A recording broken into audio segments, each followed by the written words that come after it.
লঙ্কান টি10 লিগে কি দেখাইলেন সাকিব আল হাসান। 250 স্ট্রাইক রেটে দলকে কেমন করে জেতালেন এই সাকিব।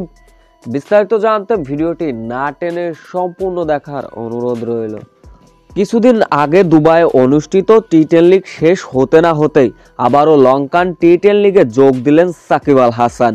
সাকিব আল হাসানের ঠিকানা গল মার্বেলস।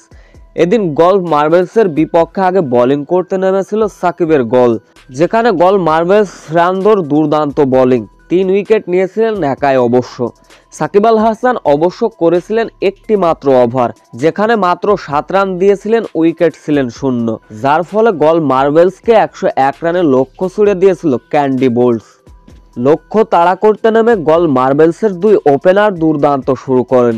অ্যালেক্সেল 23, অন্য প্রান্তে আর এক ব্যাটার 13 রানে সাজ গড়ে ফিরলেন। এরপরে রাজাপাকসি করেছিলেন মাত্র 1 রান। 39 রানে 3 উইকেট হারিয়েছিল গল।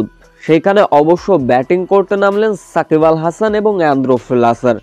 সাকিব আল হাসানের থেকে অ্যান্দ্রু ফ্লেচার ছিল বেশি ভয়ঙ্কর, তবে ফ্লেচারের থেকে কোনো অংশে কম ছিলেন না সাকিব আল হাসান। রীতিমতো ব্যাটিং তাণ্ডব চালালেন। 4 ছক্কায় 3-4-এ 21 বলে 41 রান করেন। অন্য প্রান্তে সাকিব আল হাসান দুর্দান্ত ব্যাটিং করলেন।